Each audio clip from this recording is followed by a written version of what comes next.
Que a paz esteja convosco, Deus os abençoe. Bom, nós estávamos falando sobre confiar em Deus e eu queria terminar essa semana lendo com vocês então Números 23:19, que diz assim: Deus não é o homem para que minta, e nem o filho do homem. Porventura diria ele e não o faria, ou falaria e não confirmaria? Eis que recebi o mandato de abençoar, pois ele tem abençoado, e eu não posso revogar. Não viu iniquidade em Israel, nem contemplou a maldade em Jacó. O Senhor seu Deus é com ele, e nele se ouve o alarido de um rei. Deus os tirou do Egito, as suas forças são como do unicórnio, pois contra Jacó não vale encantamento, nem adivinhação, contra Israel nesse tempo se dirá de Jacó e de Israel: que coisas Deus tem feito? E eis que o povo levantará como leoa, exalçará como leão, não se deitará, até que coma a presa, beba o sangue de mortos. Amém? Então vamos lá. A história aqui é a seguinte: o povo está querendo que Balaque, que era profeta, vá profetizar contra Israel, vá dizer uma palavra de derrota a Israel, né? Ele é até comprado com isso, mas ele vai consultar Deus e Deus diz para ele que não. Deus diz para ele que não vai fazer isso, né? Se você voltar um pouco atrás, você vai ver que Deus diz que não, e aí ele então diz, um clássico também da literatura cristã: Deus não é o homem para que minta, nem o filho do homem para que se arrependa. Porventura, diria ele e não o faria, ou falaria e não o confirmaria, que é o que eu venho falando nesses tempos, né? De que Deus, ele tem muitas promessas na Bíblia Sagrada para nós. Ele tem um leque enorme. Segundo alguns estudiosos, eu nunca fiz a conta, tá? Segundo alguns estudiosos, mais de 8.000 promessas de bênção na Bíblia Sagrada. E para mim, para você, isso, né? Para que a gente viva. O problema é a gente confiar no Senhor. O problema é a gente dar esse passo de entrega, né? Salmo diz: entrega os teus caminhos ao Senhor, confia nele e tudo ele fará. Mas esse passo de entrega é difícil. É não fazer com suas forças, não projetar com as suas capacidades, mas naquilo que o Senhor tem dito a você. Os pescadores, né, que estavam pescando ali uma noite inteira, pescadores profissionais pescando uma noite inteira, eles vão ali, ouvem a palavra de Deus através de Jesus, e depois Jesus fala para eles assim: ó, agora vocês voltam para pescar. E eles dizem assim: ó, nós pescamos a noite inteira e não apanhamos nada, mas segundo a tua palavra nós voltaremos.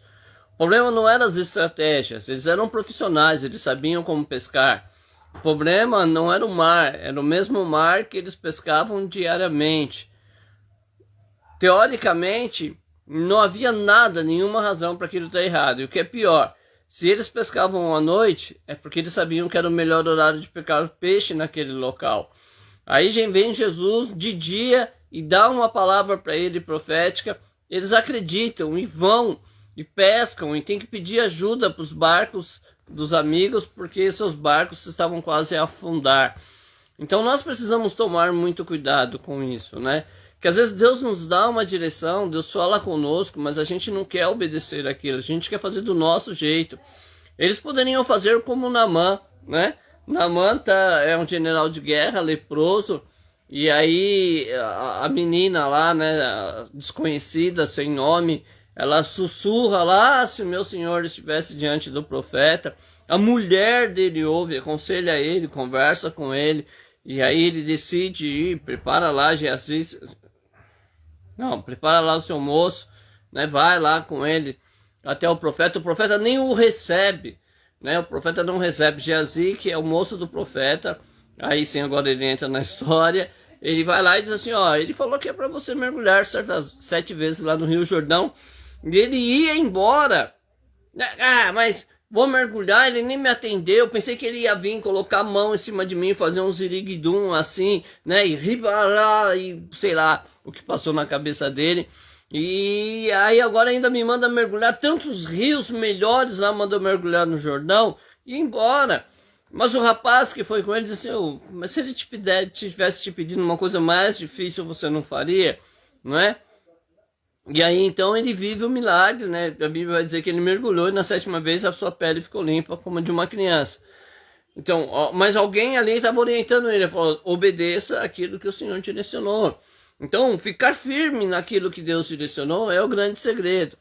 Por que as igrejas evangélicas hoje estão caindo, né? Numa situação de caos e numa situação lamentosa. Por quê? Porque as igrejas elas foram fundadas em certos princípios e aí foram mudando de direção e os mais novos foram supostamente revolucionando, não é? E hoje muitas igrejas elas não têm mais uma identidade. A igreja pentecostal ela não tem mais uma identidade no Brasil, né? São muito poucas as igrejas que continuam a guardar as bases do seu fundamento, né? Mesmo as igrejas mais organizadas, não sei se é bem essa a colocação, mais enraizadas nos costumes, mais tradicionais, né? Não tradicionais pela convenção lá, mas tradicionais assim, mais antigas, né? Mesmo essas igrejas, elas não conseguem manter um nível doutrinário do que era na sua fundação, ao ponto de o presidente de uma grande igreja, né, do Brasil dizer o seguinte, olha, eu olho para a igreja e eu não a reconheço, né, por causa das mudanças de costume que ele deveria ter impedido e não fez, mas agora ele não reconhece. Então, nós precisamos acreditar que se nós fizermos o que a palavra de Deus manda, vai dar certo. Você quer ver uma coisa que você só vai achar no Google, por exemplo? Banco. Banco, a palavra banco não é descrever o banco da congregação, não é? Quando uma pessoa ela tinha um tropeço na sua fé, o que acontecia? Ela ia ser disciplinada, ela ia ser colocada de banco. O que era ser colocado de banco? Vamos supor, eu ia numa festa da minha família, enchia a cara, né, de uma maneira vergonhosa, fazia um monte de besteira naquela noite, procurava meu pastor, dizia ao pastor, aconteceu isso, ele falou, você vai ficar de banco. Aí me dava um período, aí cada igreja tinha as suas próprias regras, né? Mas dependendo do pecado, de 3 a 6 meses, dependendo da graduação do obreiro, né? Tudo isso pesa na hora do julgamento. Mas eu ia ficar lá uns 3 meses participando do culto. Mas vamos supor, eu sou, né, um obreiro, então eu ia para o culto, mas eu não teria oportunidade. Mas eu tinha que manter a minha vida como no cativeiro da Babilônia lá, seguindo em frente, como se nada tivesse acontecido, eu só não participava da Santa Ceia, que é a comunhão com a igreja, não participava das oportunidades, né, da liturgia do culto, enfim, eu ia quase como que um visitante, mas eu tinha que ir para poder sair, né, dessa disciplina. Hoje a gente quase não ouve mais, por quê? Porque as pessoas mudaram o modo de olhar para essa situação, mas isso está na Bíblia, irmãos. A Bíblia não é uma criação humana, não, isso está na Bíblia. Se o seu irmão tropeçar, põe ele de lado, né, e aconselha como se fosse um pai. Então, você precisa ter isso, né? A disciplina, ela é primordial para quem quer manter a igreja.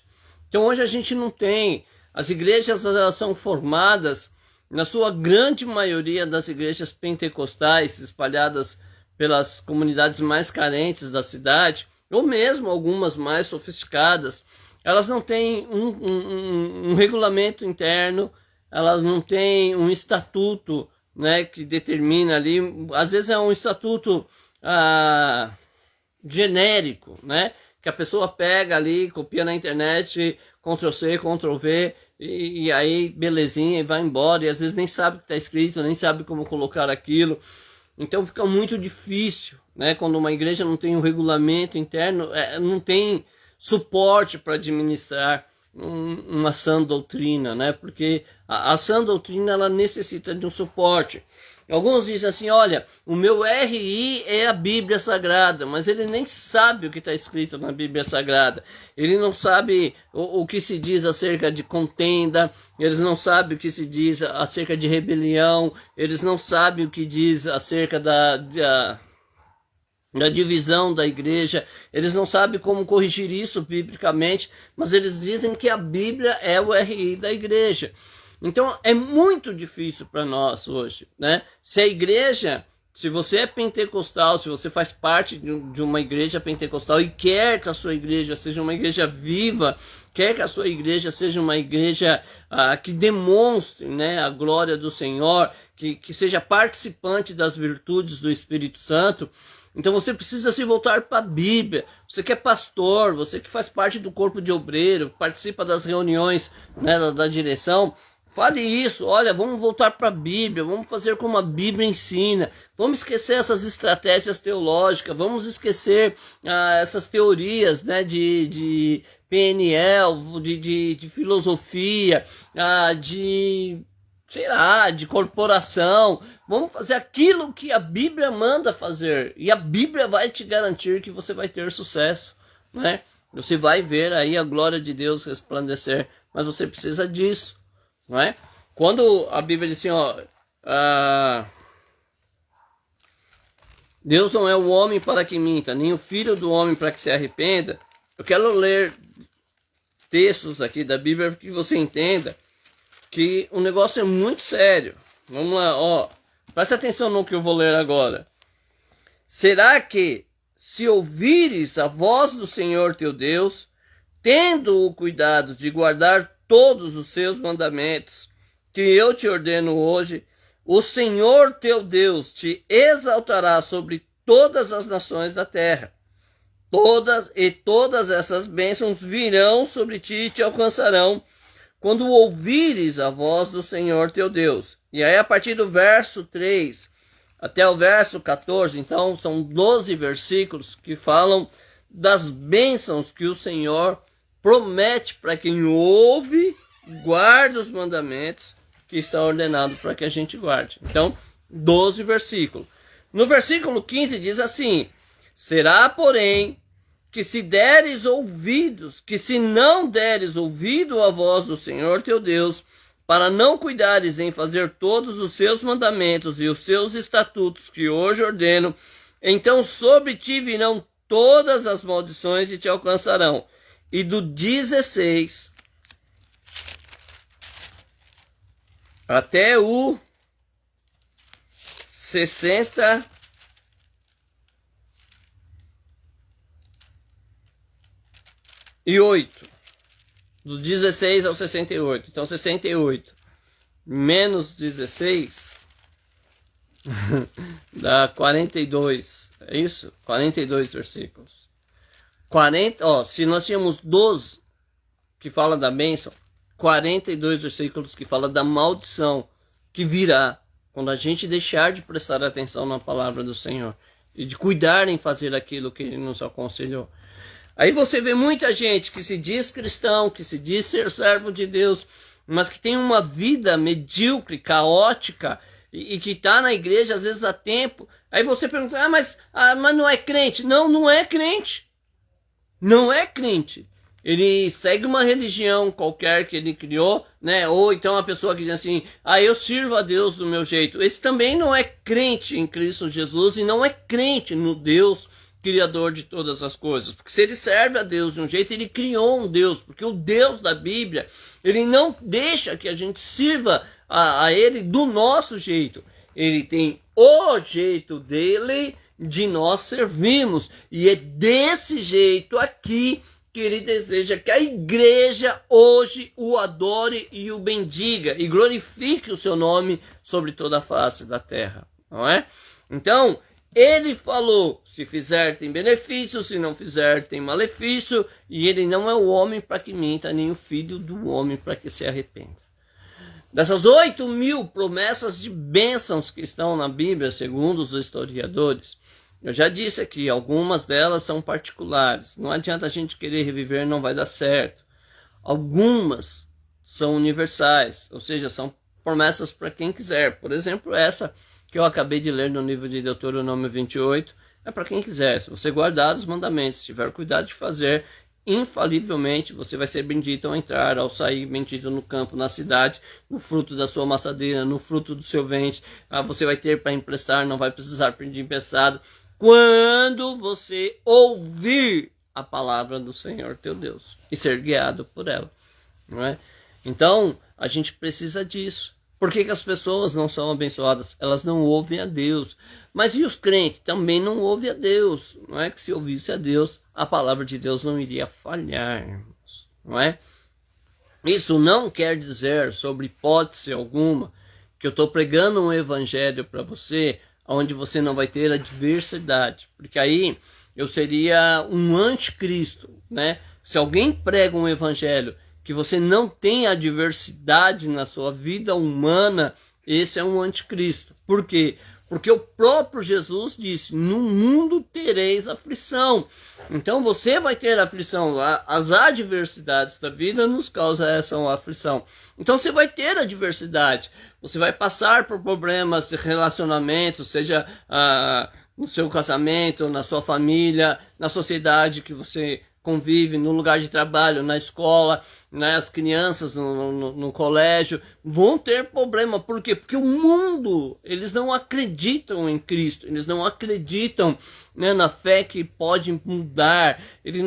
As pessoas, por conta dos erros da igreja, as pessoas já não acreditam mais que possa existir uma comunidade cristã. Não uma igreja com o nome de comunidade cristã, mas uma real comunidade, onde todos estejam juntos, onde ninguém tenha necessidade alguma, onde quem tenha mais venda para poder levar ao pé da liderança, e a liderança dividir segundo a necessidade de cada um, né? Por quê? Porque a irmã Maria congrega comigo. A irmã Maria é uma pessoa viúva, o marido deixou uma pensão para ela, né? Não é uma pensão muito grande, porque ele vivia lá de salário mínimo, mas ela consegue dar uma equilibrada ainda na vida, mas ela passa uma certa dificuldade. Vamos dizer aí que ela necessite da ajuda da igreja, um botijão de gás mensal, certo? Já Josefina, casada com Joaquim, eles têm 4 filhos. E o irmão Joaquim sempre foi um dizimista fiel. Acontece que ele estava atravessando a rua e veio um carro e atropelou ele. E a perna dele agora é deficiente. Por conta disso, ele que era autônomo, não tinha lá, né, o seu cadastro no MEI, porque ninguém o aconselhou, ou talvez porque fosse cabeça dura. Agora ele não tem um benefício para que possa se manter. A necessidade dele vai ser maior. Só o bujão de gás não vai ajudar, né? Então, o que o texto de Atos diz que é que era repartido segundo a necessidade de cada um. Não tinha um pacote feito, era segundo a necessidade de cada um. E ninguém tinha necessidade alguma, né? Porque quando aparecia já era suprida pelo arrecadamento do que a igreja conseguia, certo? Então isso poderia dar certo. O mundo não acredita que possa haver numa comunidade assim. Mas eu pergunto, você acredita que pode haver numa comunidade assim? Vamos supor, nós estamos hoje, no dia 30 de agosto, né, de 2024. Alguns irmãos vão receber, né, o seu saldo, o seu soldo, né, o pagamento do seu salário, nesses próximos 10 dias que vem por aí. Muitos irmãos, mesmo recebendo o seu ordenado, eles não vão dizimar, não vão, não é? Por diversos motivos. Eu tô aqui só para ensinar, não tô aqui para obrigar ninguém, né? E quem vai julgar cada um também não sou eu, quem vai julgar cada um é o Senhor, que conhece todas as coisas e pode julgar. Eu não conheço, então não posso julgar, não é? Só que eles não vão dar os seus dízimos. Consequentemente, nesses próximos dias que vêm, nós vamos ter irmãos necessitados na igreja, não é? Porque a necessidade é grande, irmãos. Tem pessoas que não se alimentam direito, tem pessoas que são enfermas, tem pessoas que às vezes não conseguem ir para a igreja por causa de transporte. A igreja tem que atentar a essas necessidades de suprir isso, né? E suprir isso. Às vezes, né? A gente passa por situações difíceis. Eu conheço uma irmã e ela congregava numa igreja e ela tem dificuldade agora de locomoção. E o que acontece? Ela não tinha com quem ir para a igreja, mesmo, né, uma parte da família dela estando ali congregando no mesmo lugar que ela congregava. Então, pela sua dificuldade, ela não ia, né, congregar sempre, era muito raro ela congregar. E aí o filho dela agora leva ela aos domingos numa outra igreja que pode até ser considerada assim, não tão fervorosa como a outra, só que ela ajuda, né? Então, tudo isso tem que ser pesado, tudo isso tem que ser medido. Quanto você está disposto a entregar sua vida a Deus? Vamos supor, você tem o melhor raciocínio, a melhor estratégia, mas a Bíblia diz não assim, né? Você queria ser empresário. E olha só que coisa, né? Não vai dizer que é bênção de Deus, não. Pelo amor de Deus, hein? Não vai blasfemar contra Deus, não. Você tinha um projeto de abrir uma empresa e agora o político corrupto, conhecido por toda a maldade que ele pratica, por toda a corrupção que ele está envolvido, ele procurou você e disse o seguinte: olha, se você me apoiar, eu abro essa empresa para você. Não é Deus que está criando. Mas a Bíblia não diz que Deus usa o ímpio para abençoar o justo. Sim, mas não que o justo tenha que fazer aliança. O justo tem que se manter justo, senão perde a santidade, perde a bênção. Seria um ímpio ajudando um outro ímpio. Porque quem tem aliança com o ímpio é ímpio, não é? Quem tem aliança com o justo é justo. Não tem jeito, irmãos. A gente precisa parar com essas metades das virtudes que a gente pratica hoje, né? Então, confie que o Senhor vai fazer. Confie que Deus tem coisas grandes e firmes para operar na sua vida. Você está doente? Leia a palavra de Deus. Ela é remédio para os ossos. Olha só, né?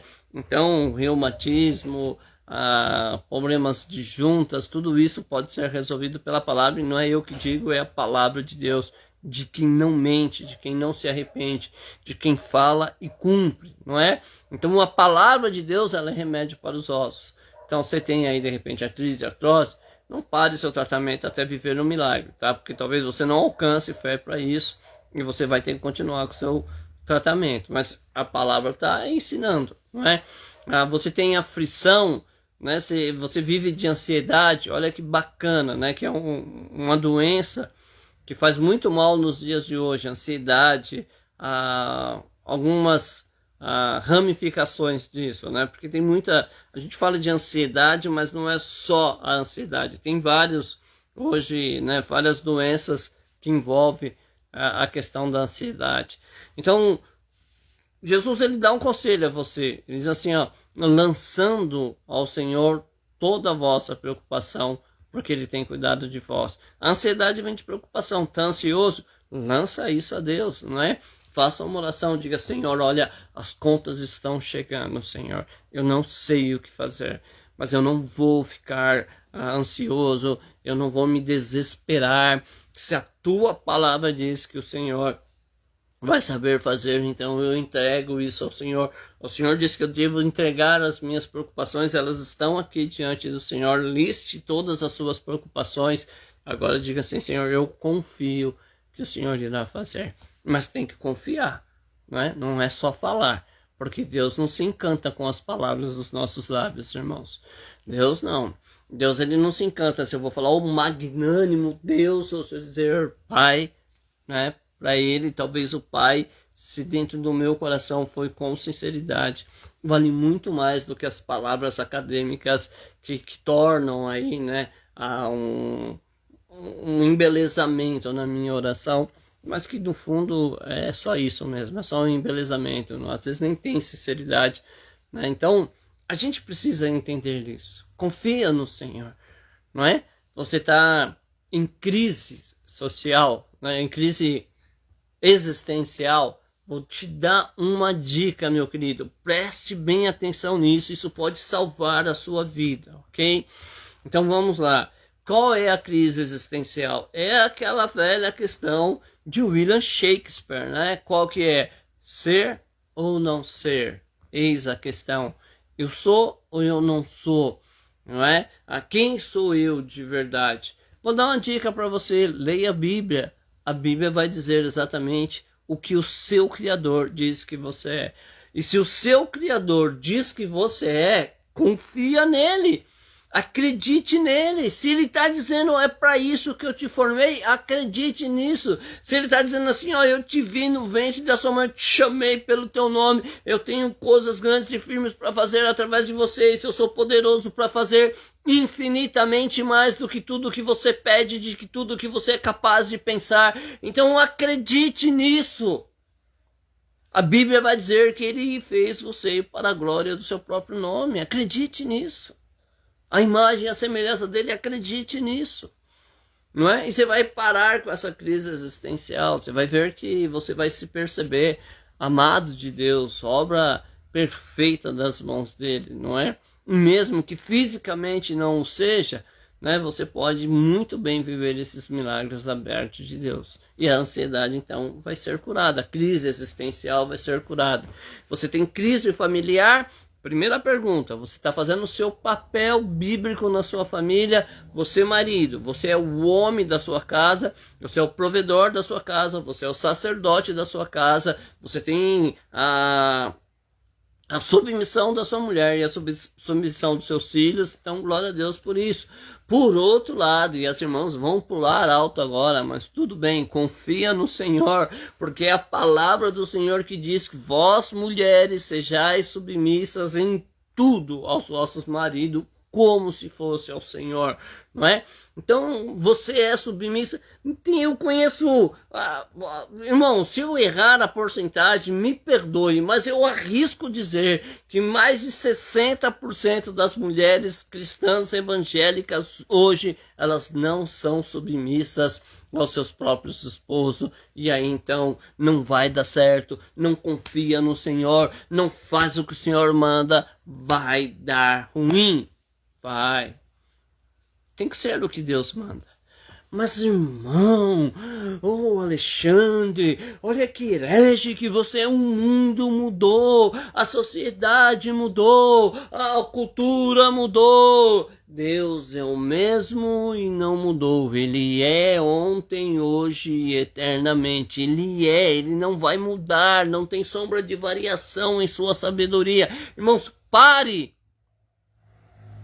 Pare com essas coisas. Nós mudamos, Deus não muda. É imutável. Então, é isso, confia no Senhor. Confia no Senhor, que no próprio Jesus, que diz assim, eu vim para que tenham vida e vida com abundância. Ah, mas se pobre não tiver lá, né? Se crente não tiver na prova, fica na prova. Não estou medindo para você sair não, filhinho. Estou dizendo para você que tem uma vida abundante te esperando. Você quer viver na prova? Ó, parabéns para você. Eu entro na prova já querendo sair. Na verdade, eu nem gosto de entrar. Vou porque eu sei que é importante que a minha fé seja aprovada. Mas eu não gosto. Não tenho prazer nenhum. Não quero. Quero deserto ou passagem. De preferência só 16 dias. Não ficar uma vida no deserto. Não quero isso para mim, não. A Bíblia diz que é uma vida abundante. Não quero dívidas na minha vida, não quero doenças na minha vida. E vou confiar no Senhor. Vou confiar. Se Ele diz que Ele veio fazer isso, eu vou acreditar. Se Ele diz que nós podemos. Olha só, né? Às vezes a gente perde por um tal de WO, que é quando você não entra no jogo.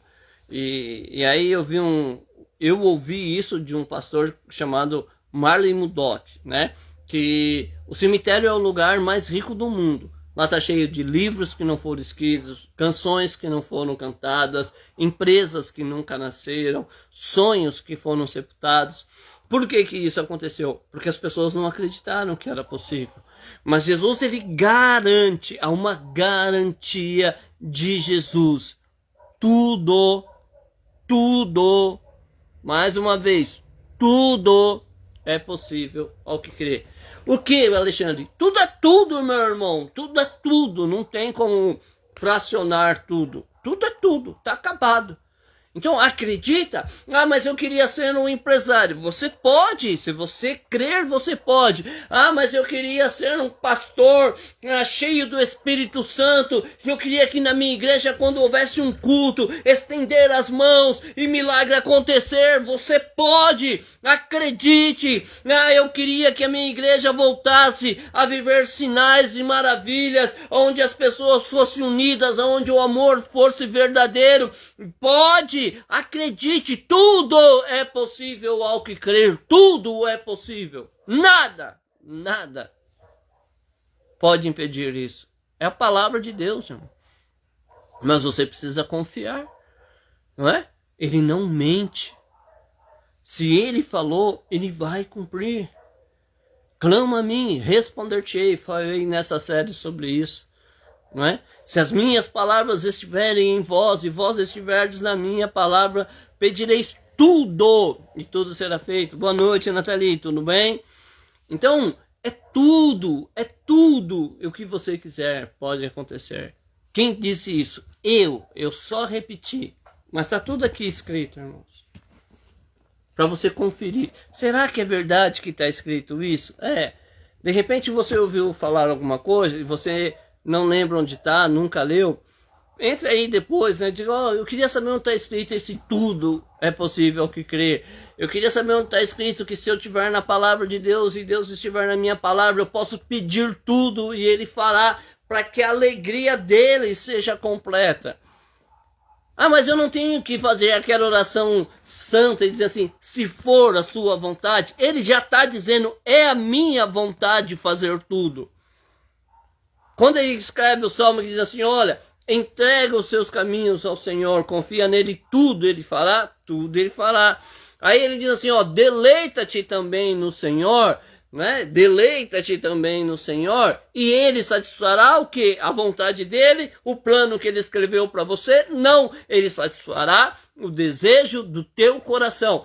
Não sei que tipo de fé você tem vivido até hoje, mas deixa eu falar uma coisa para você. O desejo de Deus é fazer com que o seu desejo realize. E sabe por que isso? Porque existe uma coisa muito ignorada na igreja, não é? Muito ignorada na igreja. Que Deus, irmãos, Ele não criou um pacote de felicidade. Então, eu não posso dizer assim, olha, o que faz o Alexandre feliz faz o Alexandre Filho feliz. Não, eu tenho o meu padrão de felicidade. Felicidade para mim tem um caminho, tem uma realidade. A realidade do Alexandre Filho é uma outra e ele só vai ser feliz na realidade dele. Então Deus não vai copiar, Deus não vai ficar repetindo um milagrezinho igual o outro. Deus não nos criou robô, Deus nos criou, a nossa formação é diferente. Eu poderia ter um irmão gêmeo e hoje ter na minha idade, a gente poderia ser idêntico fisicamente, a personalidade seria diferente, não porque houve uma educação diferente dos nossos pais, é porque um mínimo de experiência diferente que eu vivi dele vai gerar toda uma diferença na nossa fase adulta. Então não existe ninguém igual, não existe ninguém que tenha exatamente o mesmo gosto, o mesmo desejo, o mesmo sonho, isso não existe. E Deus quer te fazer feliz da maneira em que você escolhe ser feliz, não é? É Ele que diz, o desejo do teu coração. Mas você sabe qual é o desejo do seu coração? Você sabe o que entregar a Deus hoje para que Ele possa, não é, fazer o milagre para você ser feliz, não é? Vamos pegar uma questão de casamento, por exemplo, não é? Hoje os casamentos, eles se dissolvem, né, com muita facilidade. Né? Então, mesmo dentro da igreja evangélica, os casamentos se dissolvem com muita facilidade. Então, o garoto tem 18 anos e ele vê uma bela moça lá cantando na mocidade e ele vai fazer uma campanha de oração a Deus pedindo para casar com aquela moça. Ele casa e aí ele descobre que lá na mocidade, no culto de mocidade, ela está ali por causa de uma transformação, né, que ela fez de cabeleireiro, de um monte de tratamento para chegar ali e ficar daquele jeito. E no dia a dia isso não acontece. Ou a menina acha que o rapaz é bonitão e que ela vai ser super feliz porque ele tem fortes músculos e tal, mas aí descobre que ele não gosta muito de trabalho. Tudo isso era para ser estudado antes, mas vai começando a descobrir depois do casamento. E aí querem se separar. Então olha só, eu posso dizer que essa pessoa, ela tinha o conhecimento do que ia fazer feliz? Não. Ela tinha um desejo e queria que esse desejo a fizesse feliz, mas não era realmente o que iria fazer. Então por isso é muito perigoso. Às vezes Deus não nos dá, é meu filho, né? Meu filho não, meu neto. Tem um neto, né, de 3 anos de idade, ele chega em casa e ele vai dizer assim, vovô, eu quero pimenta. Você acha que eu vou pegar um vidro de pimenta daquelas caprichadas, né? Principalmente o pessoal do norte que gosta muito de pimenta, e dar na mão dele e falar, come aí. Eu não vou. Por que eu não vou? Porque eu sei que não vai fazer bem para ele, não é? Ou vamos supor que eu tivesse na minha casa um vidro de estricnina e meu neto chegasse e dissesse, vovô, eu quero beber estricnina. Você acha que eu daria estricnina para ele? Não. Por quê? Porque eu sei que não ia fazer bem. Concorda? Às vezes a Bíblia diz isso. Pedis e não recebedes porque pedis mal.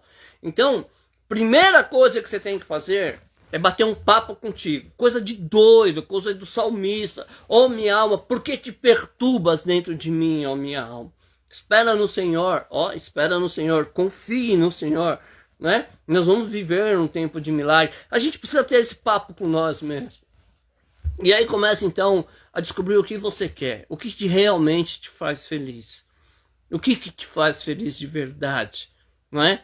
Dinheiro alegra a gente, claro que alegra. Mas o dinheiro não faz a gente feliz de verdade, não é? Sabe qual é a prova disso? Porque eu tenho dinheiro, eu quero dinheiro. Sabe por que eu quero dinheiro? Nós queremos dinheiro para poder comprar coisas. Então não é o dinheiro que está fazendo a nossa felicidade, são as coisas que nós podemos comprar com elas. Mas às vezes também compramos coisas que é só por vaidade, não é? Que na verdade não faz diferença nenhuma. Por exemplo, às vezes nós compramos vamos pegar aí um super carro, né? Vamos pegar esses carros aí de milhões e milhões e milhões. E às vezes a gente vai comprar um carro desse e eu não vou ficar tão feliz, porque às vezes eu não vou poder andar nos lugares que eu conheço, né? Se eu tivesse comprado um carro bom, não é que você tem que ficar com o ruim, não. Um carro bom, mas que eu pudesse andar mais sossegado com ele, talvez eu fosse mais feliz. Não é? Então, o que te faz feliz? Fala para você mesmo, converse com você mesmo, descubra o que te faz feliz. E aí pega isso que te faz feliz. Passe ele pelo crivo da palavra de Deus. É uma coisa que Deus pode fazer. Mas Deus pode fazer tudo. Deixa eu explicar. A gente tem que entender isso, né? Por isso que a condição é, se vós estivesse nas minhas palavras e as minhas palavras estiverem em vocês. Então vamos lá. Eu quero um carro só porque o meu vizinho tem. Deus vai fazer isso? Não, por quê? Porque a motivação do meu querer é inveja. Inveja também é pecado. Então, olha só, é o pecado que está me levando a cobiçar uma coisa que o meu vizinho tem. Eu posso ter um carro melhor que o dele. O dele eu não posso ter. Né? E não posso motivar a inveja, fazer da inveja a motivação de orar. Eu posso pedir o carro que eu quiser. O carro que eu quiser. Não preciso ter inveja do meu vizinho e querer fazer só porque ele tem. Não é? Relacionamentos. Não é? Existem relacionamentos. Então, nem todo relacionamento será possível. Existem umas regras, não é? Se você é jovem, se você é solteiro, vai começar a namorar, a Bíblia diz que o crente não deve se prender em julgo desigual. Julgo desigual não é só você ser cristão, ser evangélico. Porque nós temos segmentos como tradicional, pentecostal e neopentecostal. Então ele tem que ser do mesmo segmento, ele tem que ter a mesma visão de fé, ele tem que ter a mesma visão doutrinária para que possa dar certo. Se não for assim, vai ter problema, não é? Então, é isso que você precisa. Começar a trabalhar isso à luz da palavra de Deus, mas tenha certeza, Deus pode fazer, não é? Deus pode. Então, para que você passe aí, né? Fim de semana a gente não tem live, mas para que você passe meditando aí, esse final de semana eu vou te dar uma dica. pense em tudo o que você deseja. Pense, não é? Mas pensa sinceramente, sem hipocrisia, sem esse negócio de eu queria um carrinho, uma casinha, um sapatinho, sabe? Com um ar de humildade sem ser, porque a gente não quer. Como disse o carnavalesco lá, né? Quem gosta de pobreza são os medíocres, são os hipócritas, não é? Nem pobre gosta da pobreza. Ele quer melhorar de vida, ele quer coisa boa e sabe ter, só não tem condição financeira ainda. Não é? Mas quem sabe depois dessa palavra, se me ouvir e ouvir a palavra de Deus, pode começar a ganhar e a juntar dinheiro, né? Porque às vezes também pobre não gosta de dinheiro. Ele nem pegou o ordenado dele, já gastou, então não vai nem fazer um carinho na nota. Já vai direto pro Pix lá para as contas que deve. Aí também não vai dar certo, não é? Mas tudo é possível. Então pensem sinceramente. O que você quer? O que te faz feliz? O que te faria feliz se você recebesse isso hoje? Não é? E isso vai te trazer uma felicidade duradoura, não é? Você está disposto a zelar disso para que você faça a manutenção dessa sua felicidade.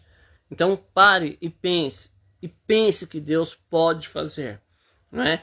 Você tem a oportunidade de pegar esses textos e dizer, não é cobrar, não é reivindicar Deus, tá? Não é isso. Mas você pode dizer para ele, dizer ao Senhor, aquele magricelo lá estava falando que se eu pedir o Senhor vai atender.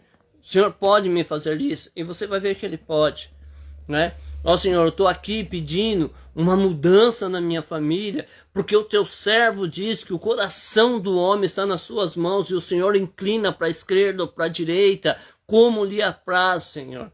Então me ajuda nessa necessidade de que essas coisas venham se encaixar para o louvor do teu nome.